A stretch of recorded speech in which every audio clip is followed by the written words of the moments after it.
We want to talk about the difference between reach and zeya. The two, of course, chemically are quite different. Reach is dry, the smoky vapor that comes off of roasting food that does not have a steamy consistency. It's just has the fragrance like roasting meat has reicha, doesn't have zeya. And usually dry foods have reach, and foods with a lot of moisture give off zeya, give off of steam. This tzuras hadaf is a little bit different from what I'm used to, so let me just switch with you. Thank you very much. Appreciate it.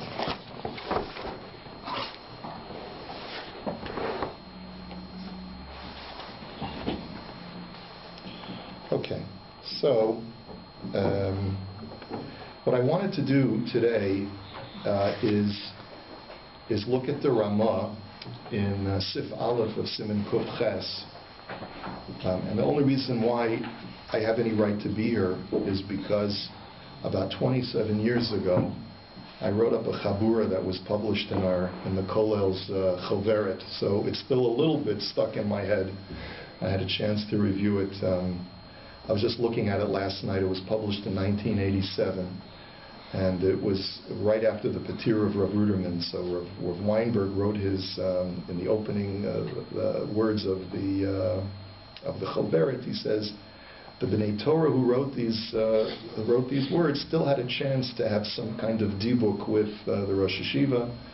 So they still have sort of like the reach of the Rosh Yeshiva with them. I remember I was one of the last Musmachim of Rav Ruderman. So he was very limited in his accessibility at that time, but just brought back a lot of memories.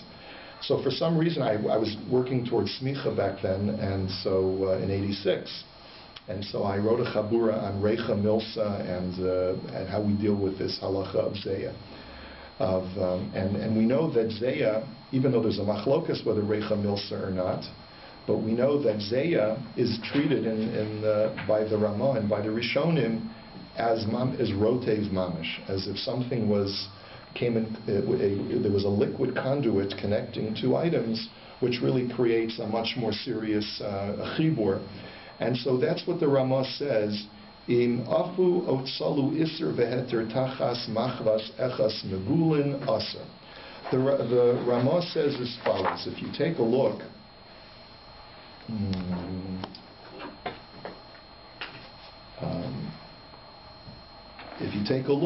he first of all, the Ramah says when it comes to a davar charif, we hold that reichas milsa even b'di'evet. And normally the Ramah says that we hold that reicha milsa only lechatchila, but b'di'evet we can be mekel. So if there was something that was exposed to the reach of something that is an aser substance, then b'di'evet you can be mekel. However, lechatchila you have to be careful. And he also makes a distinction between an open oven or a large oven and a smaller oven. And that's something that we need to clarify what the din of our ovens is today as well. He says, "Im afu otsalu iser veheter tachas machbas echas megulin aser."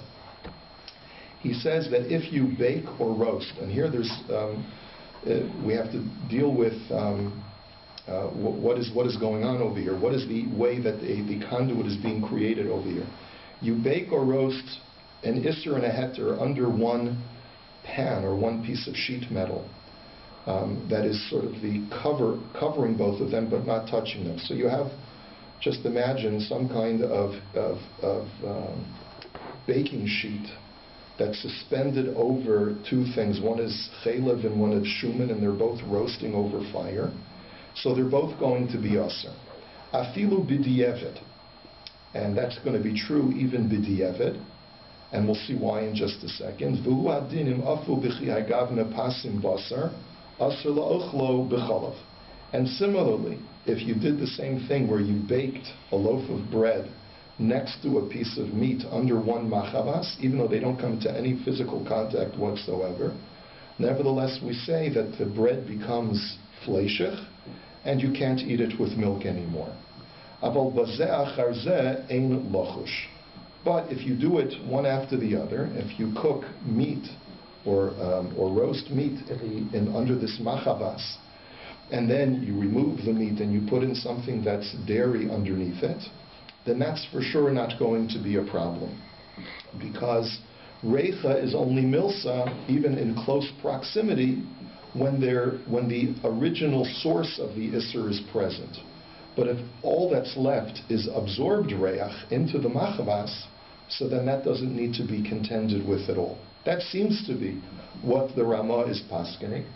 And if you take a look in the Shach, in Sif Katan Yud Beis, the Shach explains, Aval bazeh achar zeh ein lachush. There's no reason to be worried about bazeh achar zeh, that if you cook one after the other, ki lo nimtza reicha upitam lekli sheyachzor v'yiflo la'ochel. Because we never find that reach should enter into a kli and then have the ability afterwards, through the koach of reach, to come out afterwards and present or propose a problem to a food afterwards. In other words, and by the way, what the Shach is doing, he's quoting from a Tshuvas Maimoni. It says, "Va'afilu kli ben yomo rak shelo yiga mamish arkan l'shalom Tshuvas Maimoni." So that's all we need to see is from the Tshuvas Maimoni.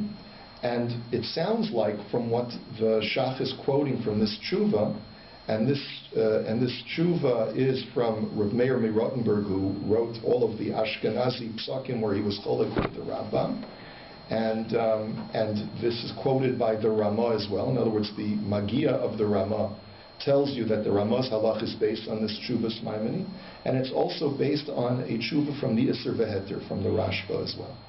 So we're going to see in just a second, we'll see in just a second, I want to look at both of those texts inside very, very briefly. But it sounds like from the Tshuvas Maimoni that the only problem, that the only time that there's no problem is if reach is the way that the tam of the Isser got into the machavas. Then if you roast something underneath it afterwards, and the only way to get it out is through reach, since it gets in through reach, it doesn't have the koach to come out through reach. And this is the basis of Rabbi Akiva Eger's question. So let's take a look at Chidusha Rabbi Akiva Eger, where he's going on the Shach, Sham Sivkat and Yud Beis, Sheyachzor v'yiflo la'ochel mashma diyesh reicha upitam l'kli. It's mashma from the language of the Tshuvas Maimoni that there is reich that can permeate and enter into a kli like this machavas.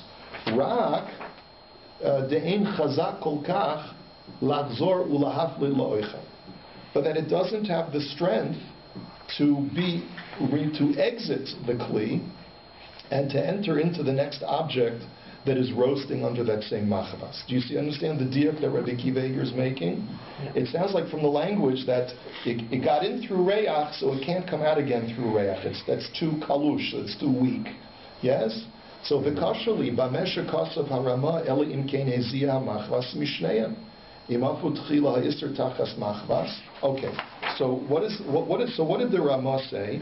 I don't think I read it. He says, Eli im kein hezi hamachvas mishneim da'az aser afilo bazeh achar zeh im hayu shneim megulim davi kikisoy shel kedeira el simen tzadi gimel. I'm sorry, I forgot. I should have read that in the Ramah itself. But if you take a look back in the Ramah says that the only time that there will be a problem is if the pot with the isser, or in this case, he's talking about flesh and then afterwards meat. If you had a pot of meat stew cooking under the machavas, and zeya went in, the tam of the flesh went into the machavas through zeya, and then you cooked a pot of clam chowder, right, or something dairy, a cream of something, and it's cooking under the same machavas. So then there's zeya from the second food as well. So then you're going to have a problem even b'di'evid, even if it's bazeh achar zeh. And the reason is because it's like taking the same pot cover, this machavas, this piece of sheet metal, is like a kedera cover, and it's like putting it on a pot of chicken soup first, and then putting it on a chop of cream of mushroom soup afterwards. So clearly the tam gets out, it got in through zeya, and it came out through zeya. So what's Rabbi Akiva Eger's problem going to be? Rabbi Akiva Eger's problem is that the Ramah only creates a problem of Isser if it went in through Zeya and came out through Zeya. But carefully analyzing the language of the Tshuvas Maimoni tells me that the only time that there's not a problem is if it came in through Reach and came out through Reach. But if it came in through Zeya and came out through Reach, or came in through Reach and came out through Zeya, then it should be a problem also, according to the Tshuvas Maimoni. Why is it only a problem for the Ramah if it went in through Zeya, came out through Zeya? It should be a problem if only one of the foods was mezia, right? Produced steam. That's the question that Rabbi Akiva Eiger is asking. Okay? So he says, therefore, Bekashali Bamesha Kasav Harama, Ela Im Kain Hezia Machvas Mishneim. And he gives the following illustration.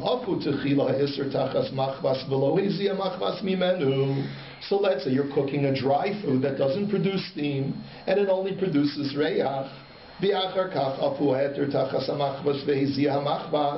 And then you cook your heter item, and it produces steam, and it, according to what we've just been medayik from the Tshuvas Maimoni, that should be enough to draw out the reyach from the walls of the machmas. Gam kein litzer, kiben de batchila nishmas arech la machmas, k'sha'af v'achar kach ha'eter tachteu meziyazea, motzi habela isser shebemachmas, v'tzarech iyam. So that's the kash of Rabbi Akiva Eiger. Now, if we were choishesh for Rabbi Akiva Eiger, this would chap a number of nafkaminas. We could also ask the question the opposite of Rabbi Akiva Eiger. We could ask the question the opposite. What if the Isser was Mezia, right, and it got in through Zeya into the lid of the machbas? And then the second food that you're cooking is not Mezia, and it's only therefore creating a conduit of Reyach. That should also be a problem, because the way that the item came in was through mamish belia. A belia through Zeya is like a belia when there's liquid touching the lid. It's like as if it was a lid cover, a pot cover. So it's mamish permeated with the tam of Isser. And therefore, even if the second item is totally dry, according to the Tshuvas Maimoni, as long as there's a conduit of Reach, that should also be a problem. So because the Tshuvas Maimoni is only prepared to be makel when both are dry. But therefore, it turns out that if only one of them has moisture and one of them produces steam, then it should be a problem. This is the kash of Rabbi Akiva Eiger. But that, from the lashon of Rabbi Akiva Eiger, it doesn't seem that way. Well, he only asks in the first scenario. I don't necessarily... But when he says, "Hidein chazak kol kach ulachzor ulahaflit loochel," so to take it and bring it back, so it seems like from that second case that it wouldn't be an issue. Why? Because if it doesn't have the power, even if there's Zeya that went No, because he's talking about when Reach gets into a Kli. He says when the only way that it got into the Kli was through Reach, it doesn't have the strength to come out through Reach. That's not strong enough to be maflit afterwards because it got in through Reach. But if it went in through Zeya, I'm arguing that if it came in through Zeya, you can make the same argument. But Reich can never pull Zeya out. Reich can never pull out of Leah. Where do you see that from? How do you see that? But the diuk in the Ramah, I hear the Rav saying that the diuk is in the lashon of the guy's mind is that means if one of the two did, in other words, if you have one going from Zeya and one going from Recha, from the Ramah it's mashma that both of them have to be Zeya. In other words, because he's not saying that one could be Recha, one could be Zeya. That's exactly the question that Rabbi Akiva Eiger is asking. Right. When the Tshuvas Maimoni that the Ramah himself quoted implies the opposite. Implies that the only time that there's not a problem is when both of them are meriach and not mezia. Where does they both do? He says because he says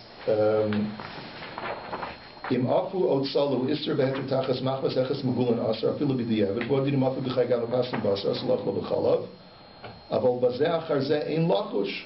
Now, what's the reason? So the Shach had said Kilo nimtza recha upitum lekli sheyachzor v'yivla la'ochel. Because when something comes into a kli through reach, we don't find that it could be polate afterwards. Well, you have to look into the Tshuvas Maimoni inside. That's why I have it here for you. You could argue, I grant you that, if the second one is mezia, you could argue that just from what we have over here, that should be, once it gets in through reach, nothing else can get it out. And maybe that's the reason why Rabbi Akiva Eiger asked, No, even if it's Zeya. Rabbi Akiva Eiger asked the question this way. He says, It goes into you the see reach. from here that the reach does go in. It's just that it's not strong enough to come out through reach. That's what Rabbi Akiva Eiger is asking. He says, Mashma diyesh reicho pitum lekli. Rak de'im chasa kol kach lachzor lahafli lo'ichel. But if you could actually extract the reach by direct contact like Zeya, so then you should be able to pull out the reach. Right, but I think his question he's asking is, why does it have to be that both of the bezech or zeh have to be why do they both have to be why do they both have to be zeya? In order to ask him. According to In order to answer. Yes, that's exactly right. right, they both have to be zeya. But in other words, he would have. It seems that if you have just one of them, That's right. right, That's, But the so case of No, it Zeya doesn't. and then Reicha, yeah. So you should be the asking. Gas Maimonides that there'll be a problem. Zeya and then Reicha, K'lai nimtzu Reach or Pitum the Kli, Right. Sheyaks of Yiflay. Reach can't pull out of a Kli. Period. No, he But says, into reach, no, it's a- that's not the it's deal that a- Rabbi Akiva Eiger makes. He says that reach can come into a Can kli. go in, but not Yeah, out. but it can't get out. Reach can't pull out something So from a Kli. so then tell me a bigger chiddush. Tell me the chiddush that it's not that because the reach is in the kli you can't get it out. Just say that you can't. Reach can never get out of a kli. No, if you can't, Reach that's- won't pull out of the key. Reach will go into the key, won't come out. How do you get it? To say that it never comes out, then the Tshuvas Maimoni should have talked about a bigger chiddush. No, we're not saying that- it never comes out. The only is making a difference. The only thing is making one difference. The keeping his kasha is only if Reach went into the Kli. Yeah, Now it's Isser in the Kli. right. Reach can't pull it out. Zeya could pull it out. Zaya could pull it out. That's his argument. So I'm just saying. I'm saying. If Zeya goes into the Kli, for Yeah. Reach to pull it out, then if keeping his masking, Reach can't pull it out. I don't know that he's masking. He just didn't ask that as the question. Right. So I want to. So I want to show you. I want to show you. I want to show you that if you look at both the Hagos Maimoni and the Yisur Beheter Ha'aruch, you'll see that the question is valid the other way around also. Let's look at that source. Yeah. Okay. So take a look at your source. Because we learned the kasha that it's only that you need both of those according to Ramah, but not after the question the other way. Okay. Right. But the bottom line is that you have a kasha. Rabbi Akiva Eiger's kasha is on the Ramah. We also want to look at Rav Moshe, who addresses Rabbi Akiva Eiger's kasha. It was meant. So first of all, the Tshuvas Maimoni, Was meant. the quote from the Shach, Ki lo matzinu pitum v'reicha milsa b'kli sheyachzor v'yefatein.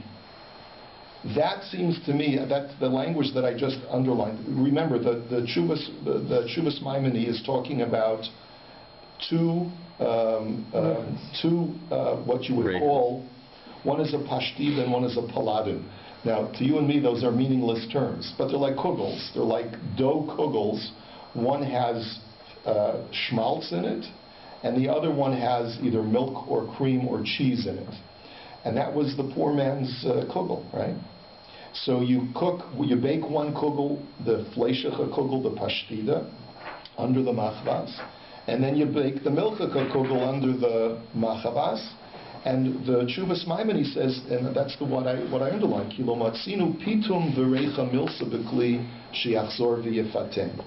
That you never find that reach that gets into a kli can go out and be mifatem. And it's mashma to me, the language of pitum sounds like it's the term that's synonymous with reach. So it sounds like to me from the Tshuvas Maimoni's language that the Shach is quoting that it's a double whammy. It's a not bar not kind of problem, that it gets in through reach and comes out through reach. But if that's not enough for you, take a look at lower down the last three lines. Aval mishum reicha lo amrinan potam hakli v'shub chozer hakli u'mifatem. That also seems compelling to me that it's what the Tshuvas Maimoni is arguing is that it's reach going in and reach going out. That's the only time that he's prepared to be mekel. Otherwise, he should have talked about a bigger chiddush and told me that even when the first food was not a pashtida, but rather was a chicken soup or a stew with liquid, then even then the reach you could not cause it to exit through just reach alone. He does say, "Va'afilu naga b'kli keshechozer va'ofa tachtav." He says when it's a pashtida that didn't touch the machavas, and then the paladin, the milchike kugel, touches the machavas, haya ra'ui lahatir, then b'di'evid we could say that it's mutter. Why? The kevin shehu ma'at v'gam koach ha'or miyavesh, because since it's only a small amount of tam that got into the kli through reach, and also the fire is burning and causing it to dry out. Habalei kedagim shalu b'kara d'shari b'di'evid v'habalei playtime u'etes kinat barnat. So that to me tells me, for this Tshuvas Maimoni, that it's two stages of weakness, both going in and coming out. And so when it's coming out through direct touching, he argues that it's also very, very weak, it's very, very kalush, and therefore you should be mekel, even you can be mekel b'di'evid. This is, again, clearly not like Rabbi Akiva Eiger, but at least lechatchila we should reckon with Rabbi Akiva Eiger's issue. Now, why does this have halachic ramifications? It has halachic ramifications because we use our ovens primarily for flesh. That's at least what most people do, bisman hazeh. And therefore, as you'll see from Reb Moshe, there's no problem in using a milchik, cooking something milchik in a fleishach oven. What do you have to do? You have to make sure that there's no be'en in the oven at the time when you're cooking the milchiks. Because even if the milchik item that you're cooking is covered, there's a problem with the kli, that there's potential problems that we are choshesh for reicha milsa, at least lechatchila. So we wouldn't allow you to cook with a milchik a kli, like a cooking dish, when there's mamish be'en and there's reach of the be'en permeating the kli. But there's another issue at play over here, is that what you should do is you should cover the milchik dish whenever there's zayah involved. So as a practical instruction that we give to balabatim, we allow you to cook in a fleishach oven. Number one, check that the oven is clean of any be'en. And number two, whatever you're cooking that's milchik, you should cover, so that there should be no conduit through zayah. And that's because we allow you to cook open pots of liquidy foods that are fleishach in a fleishach oven. So therefore, we want to avoid a problem when there's zayah going in, and a zayah, a food that's milchik, that's being mezia. So we want to avoid even a b'di'evid problem of zayah going into the walls of the oven, and zayah pulling out that same tam from the walls of the oven. But according to Rabbi Akiva Eiger, even if you were to cook dry food, let's say theoretically, and you were only to use your oven for dry food, you couldn't make the argument that as long as one of them is not mezia, then it's okay. So this has ramifications. So in any event, take a look also now at the language of the Yisr V'Heter. Would the Mechaber agree with that? That if there's be'en on the bottom of an oven today, where general ovens today are considered gadol, but partially open, right? That's not so clear to Rav Moshe. Rav Moshe is not so clear on that. Rav Moshe says, I don't understand where people get that our ovens are open. He says, someone argued to him that the ovens today have a vent. He says, I don't know about any vents. He says, but even if there is a vent, that's not enough to prevent reach and zayah from permeating. So Rav Moshe doesn't say so clearly that our ovens have a din of a taner gadol. He says that they may have a din of a taner katan v'sasim. Because when you can really see the steam, if it's really hot and something, put your hand, you can see hot. I understand the physics of an oven, but and not only that, but I've had experience with carbon monoxide when you cover the vent. So you have to be careful never to cover the vent. You learn when you kasher enough times for Pesach. When you try to cover everything with foil, make sure you don't cover the vent of the oven. But Rav Moshe says that's not enough of an opening. That's not called pasuach. In any event, not even patuach k'tzat. He says it's pasuach k'tzat, but that's not enough. He says that's not enough. That's a big nafkamina between the Ramah and the Beis Yosef, no? I don't remember the Beis Yosef. I honestly don't remember. I'm just holding in the Ramah right now. So in any event, take a look at the Yisr V'Heter. He says v'kasav od b'mordechai perakama d'avodah zara. The dafkas, and here there's a whole series of Yisr V'Heters talking about cooking a pashtida, taking it out, and then cooking afterwards the paladin under the same machavas.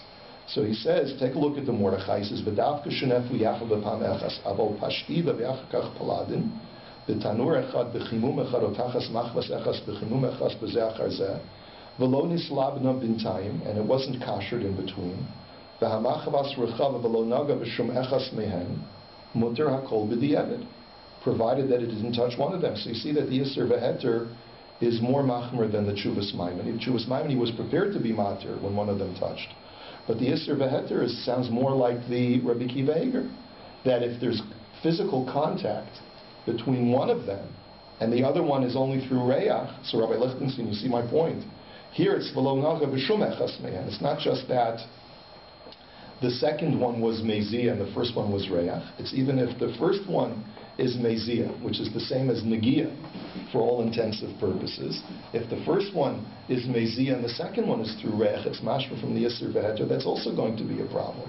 In other words, let's say ta'am penetrates into the wall of the machavas through negia, and then the second one is mezia, so the lashon of the Yisr v'heter, which is attributed to where the Ramah gets his halacha from, that also is going to be a problem. Second one is meiriach. The second one is meiriach. It's just meiriach, right? So, I don't know. So, it's been a long time, but I went through a whole rigmarole, which I don't, who knows? I was a young Avreich, and I don't know. I go back and I look at it, and I'm embarrassed from the grammatical errors that I wrote in that choveret. But so who knows whether what I'm saying is correct or not? But what I suggested at the time is that there's a fundamental difference in defense of the Ramah between Zeya and Negia. You see, when you have something that's fatty, but does not have a lot of moisture, but it has a lot of fat. The reach, if something comes in through reach, and then you try to get it out through zeya, you won't be successful. And the same thing is true if it got in through zeya, and you try to get it out through reach, you're not going to be successful. And the reason is because zeya only helps to transport ta'am that's fat-free. Because zeya, by definition, is steam. Steam transports the flavor, but it doesn't transport the fat. Chemically, that just logic dictates. So even if you're going to subscribe to the Yisr v'heter, which seems like the Ramah does, that there's a fundamental difference between negia and zeya. That in the event that one of them touches the machavas, one of them touches the oven walls, then yes, Rabbi Kiva Eger is right that there's the possibility of it coming out through reach on the other end. Right? It could either get in through reach and come out through negia, or get in through negia or come out through reach, because you're dealing with fatty substances where the fat is transmitted through negia. But fat is not transmitted as effectively through zeya, and that's why the Ramah is correct. And also, at the one hand, he's citing the Yisr v'heter, but at the same time, he says that the only time there's going to be a problem is if it's zeya on both ends. Because if it's zeya just on one end and reich on the other end, the two don't mix and match like negia and reich do. In any event, I wanted to take a look at did you learn the Tshuvas from Rav Moshe yet? So let's take a look at the Tshuvas from Rav Moshe. That was just my chiddush. In defense of, in other words, Rabbi Kiva Eger's right and the Ramah is right. Rabbi Kiva Eger's right that he's medayich correctly in both the Tshuvas Maimoni and the Yisr v'heter, that all you need is one to be mezia. But the only thing that I would add is that, and by the way, I was medayich this from the Sefer Darchei Tshuvas, quotes from a Sefer Tzion L'Nefesh Chaya, which tells us that steam does not transport fatty globules, it only transports tam. And that's why there are those poskim who want to argue that that when steam comes out of milk, it has a din of nisyu chalba, it has a din of whey, and doesn't have a din of chalav mamish. And there are certain nafkaminas as far as whether there's an isser d'oraisa in nisyu chalba, or whether it's only an only isser d'rabbanan. So my argument was using that Darchei Tshuva to suggest that in the same vein that it doesn't transport every element of the object that the steam is being produced from, it doesn't transmit the fat. The fatty substance is what reach reacts to and what reach presents to a kli. And so therefore when you're dealing with zeya as a conduit, that's why reach and zeya don't mix. Okay, so in any event, Rav Moshe talks about Hinei b'tanurei hagaz sheb'medina zu. This is from Chelak Aleph Siman Mem, and the next one is from Chelak Aleph Siman Nun Tes. It says, what? We had a discussion early on about whether it's Mem or I Nun learned Nun Tes and some there is a joke in Nun Tes. Yeah, perfect. Okay. So he says, Hinei b'tanurei hagaz sheb'medina zu im yesh chash zeya b'bishul tafshil shel basar megula le'esor levashel achar kach tafshil shel chalav megula. So Rav Moshe asks a question. Our gas ovens, you want to be able to cook something open that's fleishich, and then afterwards cook something open that's milchiks. Sherotz kvo torasa lahatir megimel tamim him tamim kalusha. So he says this Rav Chaim Schloss wanted to be matir for 3 reasons: that our ovens are not a problem today, and Rav Moshe rejects all 3 reasons. So just to speak it out outside, he says that, number 1, he says that our tanurim are very large, and so the distance between the cooking food that is producing the steam and the ceiling of the oven is so distant that by the time the steam gets to the oven ceiling, it's no longer yad soledisva. So Rav Moshe says, I don't buy it. No, because the only time that you can make that argument, that if you have a surface that's above a pot that's boiling, that it's not a problem of zeya, because when you put your hand there, it's not yad soledis. That's when the surface itself is not heated, but the walls of an oven are heated. And so therefore, even if the zeya, you could argue that at some point it's not yad soledis, by the time it gets to the ceiling of the oven, it surely will be yad soledis. So that can't be an argument. The next argument that the Rav Schloss tries to suggest is that Shatanurim Yeshlam Pesach B'tzad Yitzias Ha'ashan. He says there's a vent, right? And so maybe that vent causes the steam to dissipate and to not permeate into the walls of the oven. He says, so look, he says, Afshani lo ra'isi tanurim shel gaz, she'ilam pesach lahutzi ashan.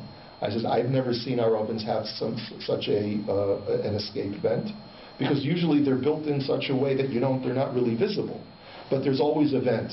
And by the way, I discovered this the hard way. If you want to know where the vent in your oven is, you can sometimes you can open up the lid of your stovetop, and you can see that one of the burners actually has a special vent that's built that connects it to the oven. So it either escapes through one of the burners, if it's a stovetop that's underneath, where the oven's underneath, and sometimes the vents are built in the door of the oven. But there's always a vent. There has to be, because otherwise there's carbon monoxide buildup and it's dangerous. So he says even if there is a vent, it's too small to cause the zeya to dissipate. And then he wants to bring the third reason. He says, he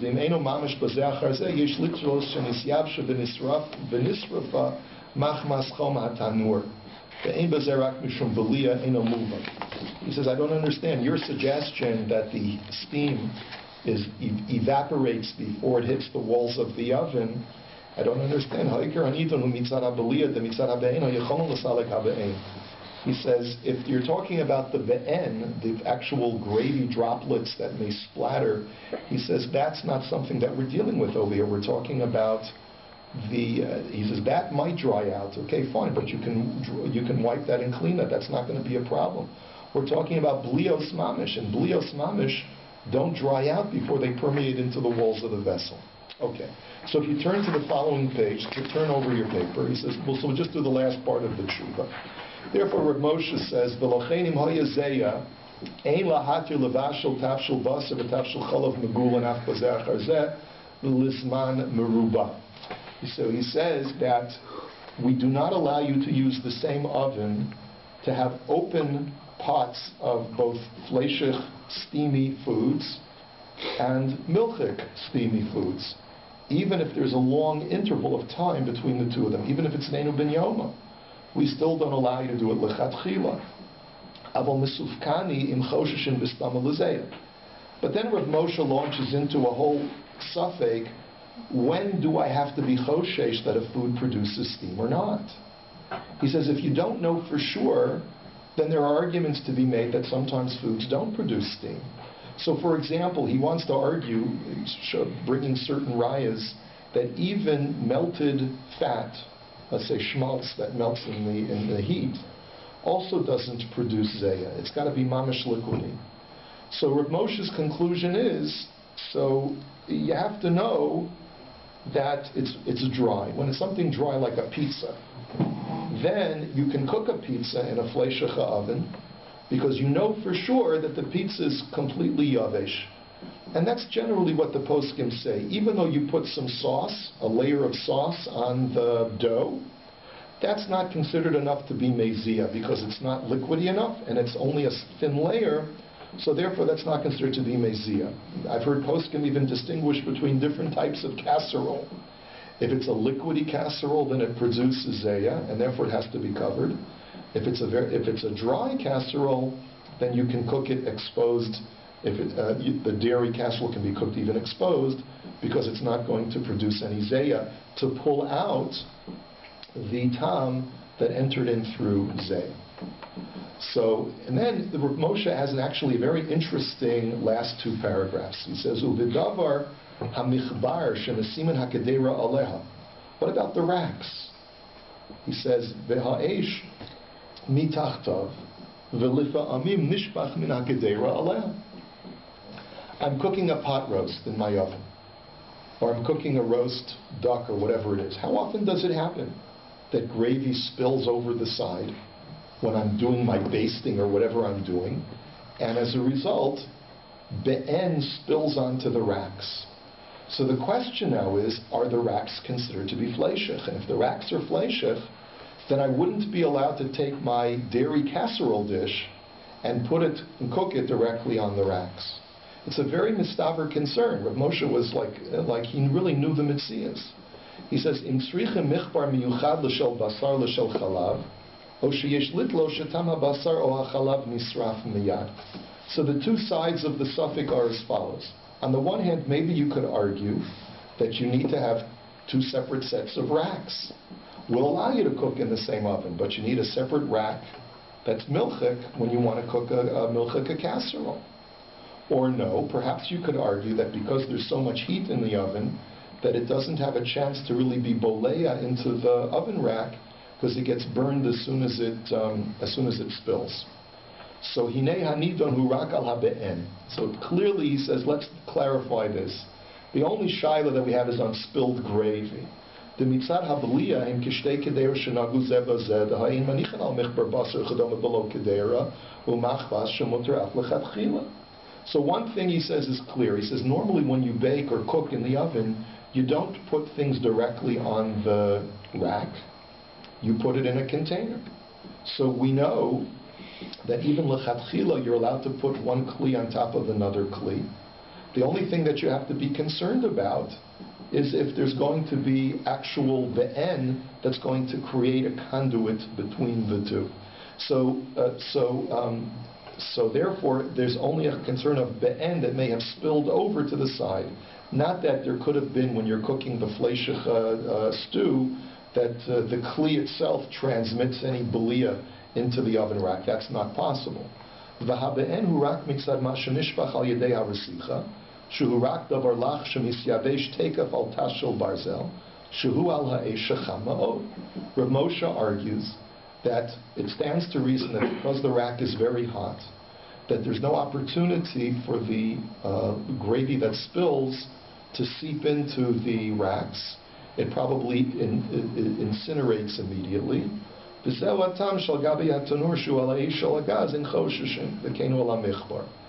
he says, and that's the reason why that the stovetop, you also don't need a separate designated stove burner for milchiks and for fleishiks, because if anything spills over, we assume it gets burned right away. And you could use the same logic for the racks in the oven. That's Rav Moshe's heter. You should know that there are many poskim who are not mekel like Rav Moshe when it comes to the racks themselves. Personally, I have to tell you that I am choshesh. I'm a little bit more machmir than Rav Moshe was permitted. That's just for me personally, that I just felt that mitzias-wise, I find that there's a lot of spillage that sometimes gets stuck. There are plenty of times when you look at your racks and your racks get dirty. And it's on that basis that I've instructed my wife and anyone else who's asked me the shaila, that when you want to cook a dairy casserole, number one, you have to cover it. And number two, you should put a layer of foil in between the casserole dish and the rack, because we are choshesh even for bliyos. Obviously the rack has to be clean, but even if the rack is clean, I feel it's appropriate. And also when it comes to burners also, you have to make sure, even though Rav Moshe says that you don't need a separate designated burner for milchiks or for fleishiks, but if you're cooking something on a burner that is normally used for fleishik and you want to cook a cream of mushroom soup, I think it's appropriate to burn out the burner for a minute or two before you put down the milchik pot, just to cover all your bases, just to get to a point of libun if you can, just for a few minutes to make sure that everything's been burnt out completely. What are you worried about? What's going to happen? But there's only bliyas in the rack. There's only bliyas in the rack. So what are you worried about? Bliyas in the rack. So the concern is that we know that lichatchila, you're not supposed to put a kli on top of even another kli. If one kli is milchik and one kli is fleishich. Someone will have to show me the makar. I forget the makar. I know, but that's only b'di'evet. But lichatchila. Is there a Moshe's hat there that he says you can do that lichatchila? Yeah, well, he's not. Only be'en is worried about. No be'en. There's nothing to worry about. Right, but what do you see that lichatchila can't do? Lichatchila is brought down in one of the achronim, one of the nosei kelim, the shachar, the taz, somewhere earlier, not in Kovches. I don't remember where it is, but lichatchila, you're not supposed to have two kelim that are nogeya zu v'zu. That's the reason why we have different countertops. We have different countertops for that reason also, because we don't want you to put a fleishich pot on a completely clean counter that's milchik, right? Is it clearly clean lichatchila? Lichatchila, yeah. I have to go back and look where it is, but yeah, lichatchila, you shouldn't have two kelim if there's heat. Then one kli is fleishich and one kli is milchik, they shouldn't be touching each other. It's either a taz or a shach somewhere. I don't remember. What's the halachic basis for double wrapping? Okay, so let me talk about double wrapping for a second. But before I get to double wrapping, let me also point out that when it comes to zeya, you don't need a tight wrap of the foil.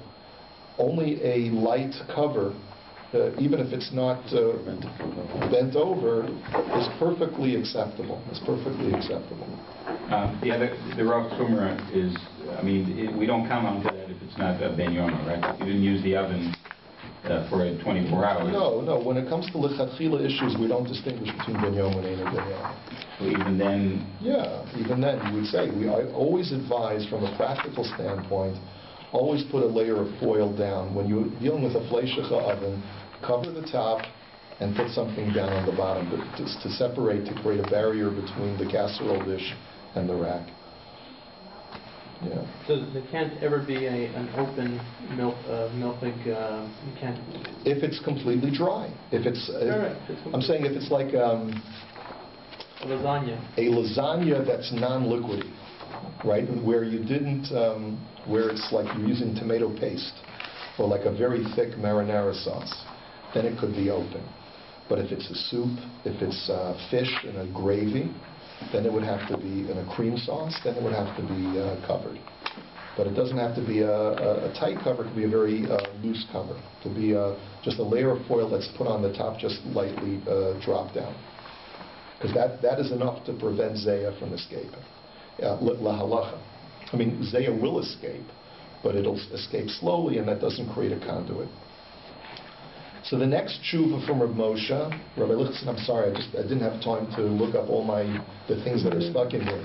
But there is some place in the Nosei Kalim that says that two kalim, even two dry kalim, one is milchik, one is fleishich, or one is isser, one is ether, l'chatchila, we're machmer that they shouldn't touch each other. Which is why we have countertops. We have two different sets of countertops. Let's look at the other tshuva that's in the same volume of the tshuvas, in Siman Nun Tes. Ule'inyan hatanur sha'ofen bo. But by the way, Rav Moshe's heter, I just want to make one point, Rabbi Lichtenstein. Rav Moshe's heter is based on the fact not just that it's belias, and therefore the two kalim are touching each other. That would not be enough to be matal lechatchila. His argument is that it's nisraf. It's. Oh, so he's worried about the be'en. He's worried about the be'en that's going to be there. Yeah. That is the problem. He says the be'en is nisraf. That's why it's come with the nisraf. But once the be'ed is nisraf, then everything is fine.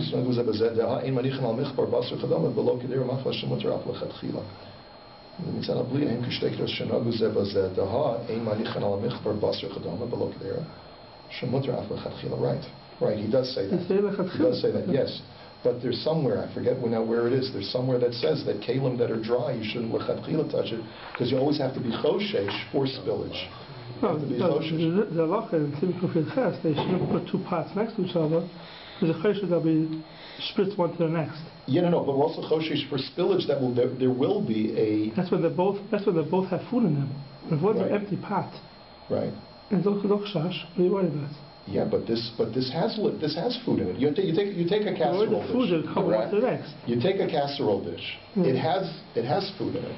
So what are you worried about? You're worried about it's going to spill over, and it'll create a conduit between the rack and the kli and the casserole dish. Yeah. So if you have a rack, if something spills over, there's not enough water to make it a conduit. A drop of water is not a conduit.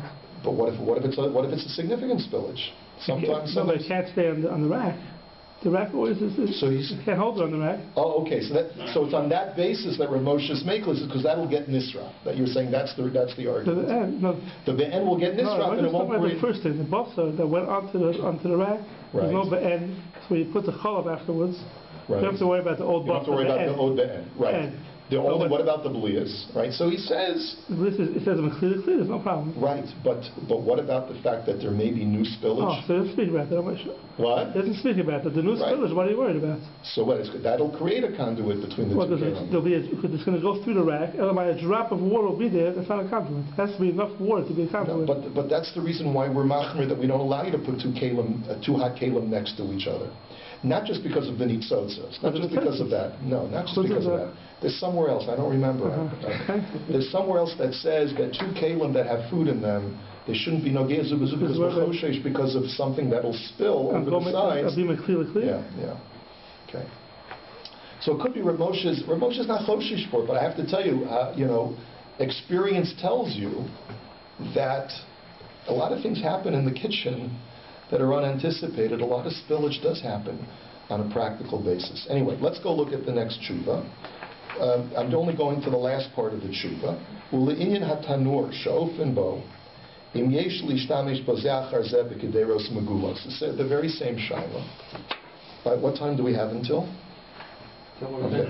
So he says, Pashat shebelow heziu she'anidon hu rak mishum iser reicha b'taner katan haleka b'zeachar zeh kemefurish b'ramasim in kovches siv aleph l'inyan tachas matmas. So he says that we know that the only issue is if both of them produce zayah. In a reach katan, right, such as when there's a machvas, like the Ramah says, v'hu adin b'tanur shedin echad lahem, ayin b'bi'uri hagras of katan tesvav. So you see over here that Rav Moshe is leaning that our ovens have a din of a tanur katan, b'sasum. So that's why Rav Moshe seems to be machmer by our ovens. The Gama Heter de Bazeach Arzeh who made Terutz Abaya Bavodah Zarah Daf Samach Vav Sha'iri B'Tanur. Right, Bazeach Arzeh is also, it's not just a case of a machvas, it's a case of an oven as well. Ayin B'Shak Sivkat Yud Beis U'V'Hagros Sivkat Yud Zayin Yad Avram Sham U'V'im Hezia Elyono Shel Tanur Mishneim Yehei Aser B'Ben Yomo Kiriso Sham B'Ramah. And if therefore both casserole dishes, the fleishach and the milchach, both produce zayah, then even b'di'eved, the second one that you put in is going to be usher because of the zayah, if it's a ben yoma. If it's not ben yoma, you can be mekel b'di'eved, but certainly lechatchila would be usher. What's ben yoma? If you're putting in one after the other. So I'm saying, he says if you put in one after the other, but you wait 24 hours in between, so then b'di'eved it would be okay, but still lechatchila would be a problem. Umashik Rabbi Akiva Eger da'af below hezia meha iser shenef v'nispashel rishon umeha heter hezia ye aser. So remember, what was Rabbi Akiva's question? He said, let's say there's no zayah from the first item, umeha heter hezia, and only from the second item there's zayah. That should still be a problem. Why? Because the hazeya motzia hablias iser sheyesh b'machvas. Because the second item will produce, using zayah as a conduit, will produce the reach that's balu in the kli. Nira le'anias daiti. So Rav Moshe wants to show, le'anias daito does not agree with Rabbi Kiva Eger. Dekeven sheha iser lo hezia, shahabelia shebemachmas urak meirecha, eino klum. Rav Moshe argues that since it got in through reach, it's not to be reckoned with at all. Anytime that iser gets in just through reach alone, forget about it. You don't have to worry about it, even if zeya is introduced afterwards. The reicha lo niflat klal me'akli la'oicha. Because reach can never get out of a kli. Who was saying that before? Was that Liezer? You were saying reach can never get out. That's Rav Moshe's sheet. Right. Okay, good. The hateretz abayahu amasnisim the tanur shehisiko b'kamon shel truma. He says, and my raya is from the case of the kamon. Right. You have a kamon of truma, which is an usher, right? So you have a problem, and the reach of the kamon permeates into the oven walls. Va'afa bo es hapas, shahapas mudbak al gufo shel hatanur abalu merecha, umikol makom lo ne'asar. He says, and so what do? You bake bread. How do you bake lafa? You slap it against the side of the oven.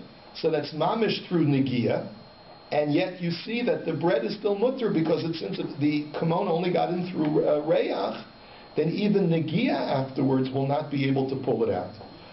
What's he going to do with the language of the Yisr V'Heter that I showed you?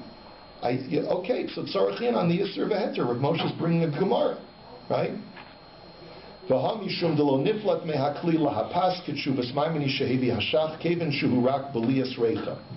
because it only got in through reach. The ein lomar mishum dehu bala rotev. Dahami klila ochel yotzei habalua afbalo rotev. Kimafurish barama. He says, don't tell me that mishum dehu bala rotev. That don't tell me that the whole issue over here is that it absorbs the gravy. He says, below rotate. Don't tell me that the bread is not a problem because it's without rotate, because we know that even when there's just negia without rotate, that at least can produce a kedei klip or kedei netila, right? So therefore you have to conclude that there's no. Once the reach gets into the kli, it can't come out either through negia or through zeya or through liquid or anything. And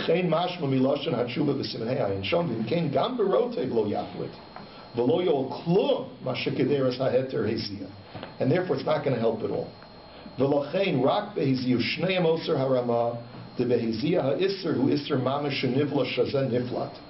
He says, and therefore the only time that there's mamash and isser is when both the isser and the heter, or the fleish and the milchiks, both produce zeya, because then it goes in through zeya, that's mamash and absorption of real tam, and it's going to come out through zeya.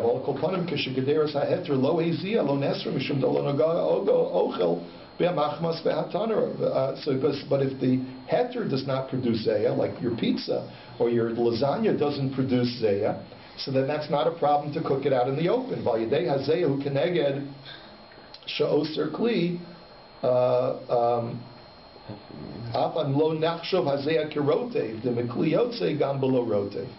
He says the halonoga hochel b'machmas v'hatanor vayidei hazeya hu keneged she'oser kli.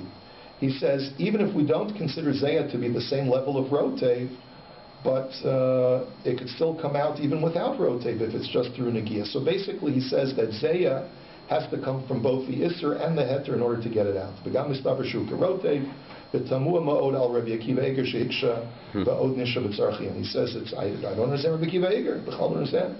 But I showed you that from the language of the isser v'heter, he does have a basis for the Akiva Eiger. Umistaber shabachtil lechosh l'zeya el lebishol kedera megula.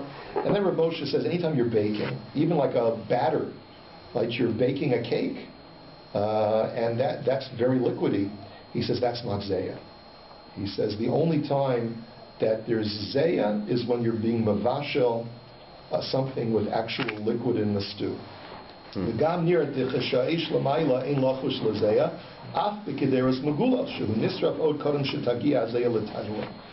chiddush Rav Moshe says, when you're broiling or roasting and the fire is on the top, you can do that setting in your oven, right?